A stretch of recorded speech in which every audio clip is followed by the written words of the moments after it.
میں اگر آپ کا دوست اپنے فنکشن میں آپ کا انتظار کر رہا ہے تو تمہارے ماں باپ بھی روایتیں بتاتی ہیں کہ وہ اپنے قبر کے اندر رہ کر وہ راستہ تکتی ہے کہ جس بیٹے کو میں نے بڑی اچھی تربیت دی تھی، جس بیٹے کے لیے میں نے سب کچھ قربان کیا تھا، وہ بیٹا میری قبر پر کب آئے گا، وہ بیٹا میری قبر پر آ کر کب مجھ سے ملاقات کرے گا۔ ارے مسلمانوں، جہاں دنیا کو خوش کرنے کے لیے آپ 100-200 کلومیٹر کا سفر کرتے ہیں، وہیں کم سے کم اپنے ماں باپ کی قبر پر جا کر ایک مرتبہ ہاتھوں کو اٹھا کر 3 مرتبہ قل واللہ شریف پڑھ کر ان کے لیے ایصال ثواب کر دیا کرو۔ راوی بیان کرتے ہیں کہ جب ایک بیٹا اپنے ماں باپ کی قبر پر جا کر صرف 3 مرتبہ سورہ اخلاص پڑھتا ہے، قل واللہ پڑھ کر اپنے ماں باپ کو ایصال ثواب کر دیتا ہے، تو اللہ اس مرحوم کو ایک قرآن کا ثواب عطا فرماتا ہے۔ سبحان اللہ، نعرہ تکبیر، نعرہ رسالت،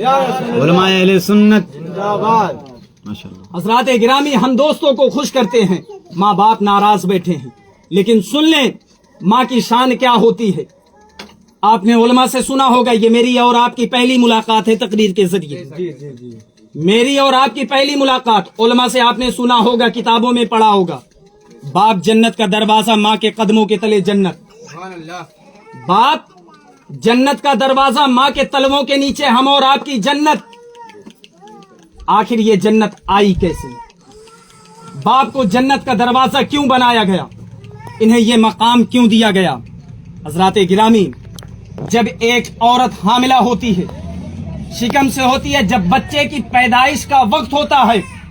اور جب جو وہ درد اٹھتا ہے پیدائش کے وقت، اگر وہ ماں اس درد کو برداشت کر لیتی ہے، بچے کی ولادت ہو جاتی ہے، تو اللہ اس درد کو برداشت کرنے کے عوض میں اس کے تلووں کے نیچے اس کی اولاد کی جنت کو رکھ دیتا ہے۔ بے شک بے شک، اس کے تلووں کے نیچے اس کی اولاد کی جنت کو رکھ دیتا ہے۔ جب جنت ماں کے تلووں کے نیچے ہم اور آپ کی آئی، ایک مرتبہ ماں سے سوال کیا گیا، ماں سے پوچھا گیا، اے ماں بتا، اللہ نے تیرے اولاد کی جنت کو تیرے قدم کے نیچے رکھا ہے؟ ماں نے بڑے فخر سے کہا، ہاں الحمدللہ، اللہ نے میرے اولاد کی جنت کو میرے قدم کے نیچے رکھا ہے۔ لوگوں نے کہا، ماں، اگر اللہ تبارک و تعالی تیرے قدم کے نیچے سے تیری اولاد کی جنت کو نکال لے اور نکال کر تجھ سے کہے مانگ، اب جو تجھے مانگنا ہی جنت کے بدلے میں مانگ لے، تو اے ماں بتا، اس وقت تو رب سے کیا فریاد کرے گی؟ اپنے رب سے کیا مانگے گی اس جنت کے بدلے میں؟ جیسے ہی ماں سے اتنا کہا گیا تو ماں نے جواب دیا، اے لوگوں سنو، اگر اللہ نے میری اولاد کی جس جنت کو میرے قدم کے نیچے رکھی ہے، اس جنت کو نکالنے کے بعد اگر اللہ تبارک و تعالی مجھ سے پرسش فرمائے گا، پوچھے گا، کہے گا مانگ، تجھے جو مانگنا اس جنت کے بدلے میں مانگ لے، میں تجھے عطا کر دوں گا، تو اس وقت اللہ کی بارگاہ میں میں اس جنت کے بدلے میں نہ سونا مانگوں گی، نہ اس جنت کے بدلے میں چاندی مانگوں گی، نہ ہیرے جواہرات مانگوں گی،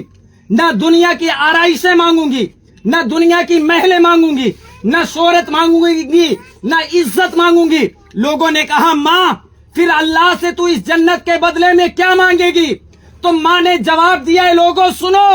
اگر اللہ تبارک و تعالی اس جنت کو نکال لے گا اور نکال کر کہے گا مانگ، تجھے جو مانگنا ہے، تو اللہ تبارک و تعالیٰ سے میں صرف اتنا عرض کروں گی، اے مولا، جنت تو نے میرے اولاد کی میرے قدموں کے نیچے تو نے دیا تھا، اور اس جنت کو اگر تو لے رہا ہے اور اگر تو چاہتا ہے کہ اس جنت کے بدلے میں کچھ مانگوں، تو اے پروردگار صرف مجھے اتنا حق دے دے کہ میں اپنے اولاد کی قسمت کو میں اپنے ہاتھوں سے لکھ سکوں۔ سبحان اللہ، ماشاء اللہ، گرامی، یہ ہے ماں، ماشاء اللہ، ماشاء اللہ، یہ ماں کی شان ہے۔ ایک ماں اپنے اولاد سے کتنا پیار کرتی ہے بے شک، کہ ماں کے قدموں کے نیچے سے اگر اللہ جنت کو نکال لے اور کہے مانگ جو مانگنا ہے، تو ماں کہہ رہی اس وقت اللہ سے میں صرف اتنا مانگوں گی کہ اے پروردگار، اگر تجھے کچھ عطا کرنا ہے اس جنت کے بدلے میں، تو صرف اتنا حق دے دے کہ میں اپنے بچوں کی تقدیر، قسمت کو اپنے ہاتھوں سے لکھ سکوں۔ بے شک، حضرات گرامی، اس لیے دنیا میں ایک ماں باپ سے زیادہ آپ کو کوئی پیار نہیں کر سکتا، لیکن آج ہم اسے ناراض کیے ہیں، چھوڑے بیٹھے ہیں۔ بس ان 4 مصروں کو سنیں، ماں باپ کو ناراض کبھی نہ کرنا، مسلمانوں اگر آپ نے اپنے ماں باپ کو ناراض کر دیا، آپ صبح سے لے کر شام تک سجدے پر سجدے کر لے، میں دعویٰ کرتا ہوں وہ سجدے قبول نہیں۔ آپ پوری رات تلاوت کرتے رہیں، نفل نمازیں پڑھتے رہیں، ماں باپ ناراض ہوں، وہ نفل نمازیں، وہ تلاوتیں بروز محشر اللہ آپ کے منہ پر مار دے گا، وہ قابل قبول نہیں۔ آپ نے کوئی عبادت نہیں کی ہے، کوئی ریاست نہیں کی ہے، لیکن جانے سے پہلے اپنے ماں باپ کو اگر راضی کر کے چلے گئے ہو، میرے آقا مصطفیٰ کریم فرماتے ہیں جس نے دنیا سے آنے سے پہلے اپنے ماں باپ کو راضی کر کے آیا ہے، اس سے میں راضی ہو جاتا ہوں اور میرا رب بھی راضی ہو جائے گا۔ ماشاء اللہ تو حضرات اپنے ماں باپ کو کبھی ناراض نہ کرنا۔ بس یہ آخری 4 مصرے ملاحظہ فرمائیں، محبت سے بولیں سبحان اللہ، اور بلند آواز سے بولیں سبحان اللہ۔ چھوٹے دنیا تو چھوٹنے دینا، بے شک بے شک چھوٹے دنیا تو چھوٹنے دینا، رشتہ غیروں سے ٹوٹنے دینا،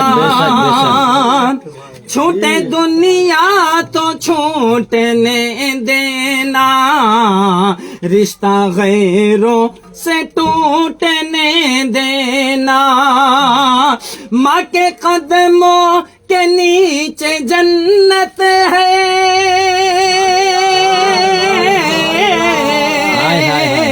ماں کے قدموں کے نیچے جنت ہے، ماں کے قدموں کے نیچے جنت ہے، ماں کو ہرگز نہ روٹھنے دینا، ماں کو ہرگز نہ روٹھنے دینا، چھوٹے دنیا تو چھوٹنے دینا۔ محبت کے ساتھ درود پاک پڑھیں، پڑھیے اللہم صلی علی